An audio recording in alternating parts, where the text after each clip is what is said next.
am Quinny, welcome to the channel. In this video today guys, I have been caught off guard. I was sitting thinking ahead into next season, who could be some defenders that will be on the move in this current transfer window, in particular some left backs that Celtic could be looking at to reinforce the left back position. But the news has kind of broke over the last 12 hours or so that Celtic have signed Mohanad Jeahze. So I thought in the video today, what I would do is profile the guy. We'll also dive into Scout and have a look at the makeup and the profile of him. And then I'll break into 3 guys that I had already earmarked with a very similar profile that I would have thought we might have at least been linked with or entertained. That we won't be signing anymore, it looks like. And they may be moving elsewhere in Europe. So some good transfer speculation on the channel. And we love to do a wee bit of that anyway. At any point in the video today, guys, if you do laugh, you learn, you like something or whatever, please do like, subscribe, share, retweet, all that good stuff. Stay out of trouble, and let's get stuck into it. If you could hit the subscribe button, I do daily global football content, everything from Wonder Kids and Rising Star Managers to fantasy football and watch-alongs. That will also automatically enter you into my April giveaway. A rare new season edition MLS Cup champion Anton Tinnerholm and 2 limited goalkeepers. If you want to stick around to the end of the video, we'll get into all the giveaway stuff again there. Now, to be quite honest with you, the base profile of this guy doesn't jump out as a coup, as a stellar acquisition. It's going to really enhance and bolster the first team, and that does really disappoint me because when you look at the strength all across the rest of the team, you know, Greg Taylor's a lovely guy, great player, all the rest of it, right? Same with obviously Ralston, but we have Juranovic. Everybody else in the pitch, I think we have quality. We have top quality that can compete at the European stage, and we can see, you know, really the level of these guys. And with the Champions League money guaranteed, and with the strength of everybody else in the club, I would think we would still be looking to make a real strengthening acquisition in the club. And for it not to be the left back surprises me, because we've got so much strength and depth in the forward midfield attacking kind of areas already. So that kind of leads me onto a little side note, is maybe we're going to be spending big on another centre back, who knows. But this guy definitely feels like a backup to Greg Taylor when we dive in and actually look at this season, right? Because with him being 26 or so, and I think there was I read in an article from OneFootball that Lech Poznan were interested in them a few months ago or whatever. But when you look at his career overall, there's not anything striking there. You know, he has actually performed pretty well in the Europa Conference League qualification this season. Okay, now that on the face of it might not sound like too much, okay? But the teams he did play in qualification was Maribor, who they knocked out, Kukurike, who are in like Serbia, Montenegro, something like that. So a hostile atmosphere away from home. They lost 3-1, convincing win on the reverse leg. And then Basel, they knocked out Basel, or did they? No, I don't know, must have went to penalties or something. Yeah, so Basel's obviously knocked him out, it would seem. But in those games, he was getting decisive actions, he was getting goals and assists, that sort of thing. And on his domestic track record over the last year or so, he has been getting more involved in playing the final third. Now, as you cast back on his career, you know, the thing with the Scandinavian league, Sweden in particular, is it is more of a summer league. So seeing all these little bits of like not that many appearances, like he's 26, he's made 100 appearances in league competitions, Cups 15, in Europe 8, national team 7, so he's not even got, what's that, 150 appearances, you know, in senior football at the age of 26, 25 years at the moment. Over last season in all competitions, he was a very successful dribbler. His pass accuracy was very good. The one thing I did find really interesting when I was drilling into his statistics is aerial duels won 70%, defensive duels won 66%, interceptions per 90 averages around between 4 and 5. He's getting effective clearances per match. He doesn't really get booked too often in Scandinavia, of course. And in an attacking sense, shot assists 1.2 per game, which for a fullback is an incredible per 90 statistic.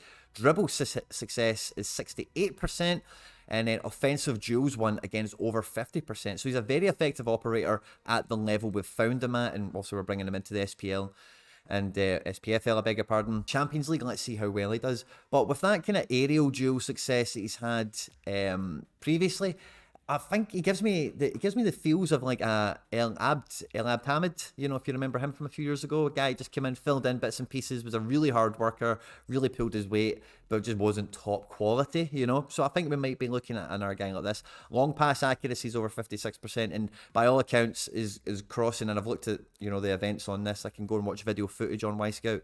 A lot of his crosses are like low drill, you know, like he does love to fire balls in Cross accuracies at 50%, bang on. He gets an assist every 4 matches or so. Secondary assists, about every 5th match or so. Passes to the final third accuracy, 66%. Passes to the penalty area accuracy, 62%. And forward pass overall accuracy of 71%. So he's definitely, get good credentials, good statistics on the face of it. And I think he will play a decent part in our domestic outings next year. And it feels like Greg Taylor has won the heart, the mind, the soul of Ange Postecoglou, and he will get the Champions League opportunities for next year. But I had already begun. I'd got 3 men into a 5-man list of guys I thought these would be really interesting profiles to think and talk about for Celtic. Maybe we'll even get linked with 1 or 2 of them, who knows. But no, I've only got 3, never quite got all the way to the 5-man list. I just wasn't expecting any business to happen this quick, so I didn't really crack the whip on it.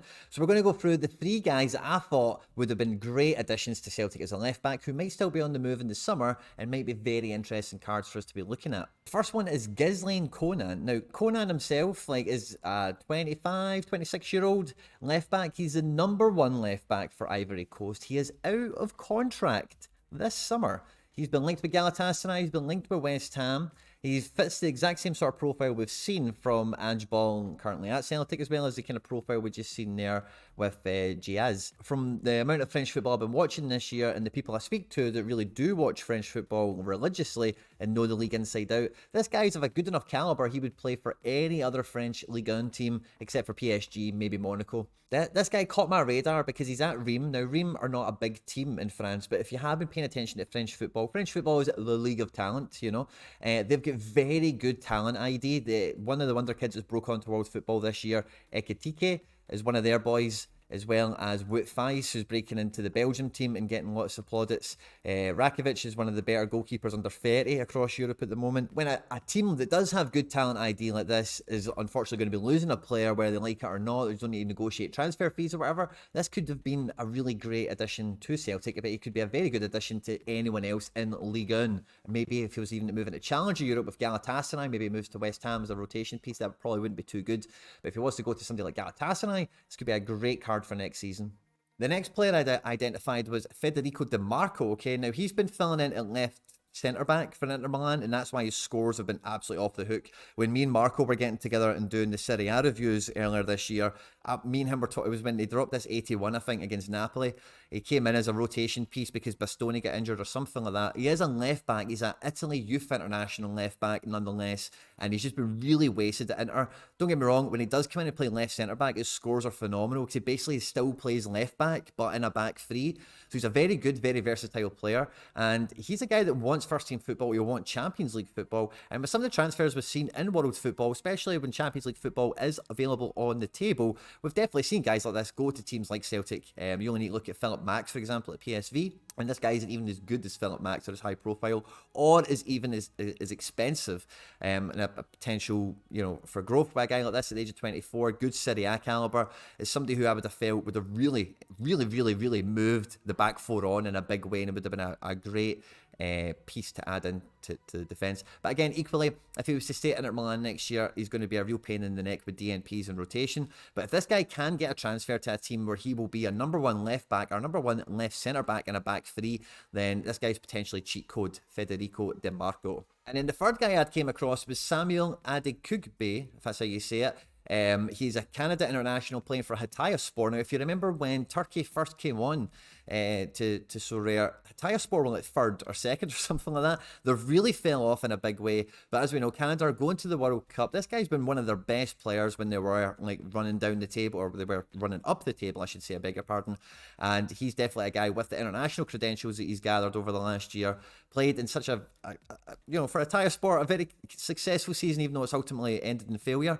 He's a guy that could definitely be moving up in the Turkish league, maybe to one of the bigger teams, but he was definitely a guy I would have thought would have fitted in at Celtic in terms of how he plays in that kind of, robust box-to-box, full 90 minutes kind of play. And this is a guy that, again, for the price of his card, are rare as €87 at the moment. If he was to move on from Hatayspor, and even if he doesn't, if he was to stay at Hatayspor and get that big Turkish utility in Challenger Europe, or for global, whatever your bag is, even unlimited at €6, this is a potentially great defender for next season as well. So I think I'll be casting my eye next into centre-backs, and maybe hard-hitting centre defensive midfielders, because they're the next piece of transfer speculation that I think Celtic might be looking to, and that's kind of where the focus of my main gallery is at the moment, is trying to make sure that I've got as many of those pieces as possible. On top of that, guys, coming on the channel is I've got a full kind of schedule laid out. That'll all be revealed in the next couple of days for consistent content that'll be happening on consistent days in terms of trading strategy, cards to watch out for, club profiles, manager profiles, player profiles, all the good stuff, guys. I hope you've enjoyed this one today. Have a great game week. Don't forget to catch me later on. We'll be doing a live watch along with the Sorare Odyssey guys for Celtic versus Dundee United. And yeah, like, subscribe, share, retweet, all that good stuff, guys. Stay out of trouble, and I will catch you on the next one. Take care. Bye-bye. Let's get into all the giveaway stuff before I let you go. I'm still doing monthly giveaways, and I'm making it easier to enter. If you want to be entered to win this month's prize or any future giveaways here at the channel, all the same rules will always apply. Hit the subscribe button, you need to be a subscriber to enter, then leave a comment down below. Each month, a random comment from a random video will be selected as the winner, so the more videos you leave a comment on, the better the chance you've got of winning any of my giveaways. All the winners are announced at the end of videos the same way as we're doing here. The best way to keep up with the content has always been to hit the notification bell with all notifications turned on. As always, guys, if you've enjoyed the video today, I'd appreciate it if you hit the like button. On screen now is some other stuff that I've made that YouTube thinks you might enjoy. Stay out of trouble, and I'll catch you on the next one. Take care. Bye bye.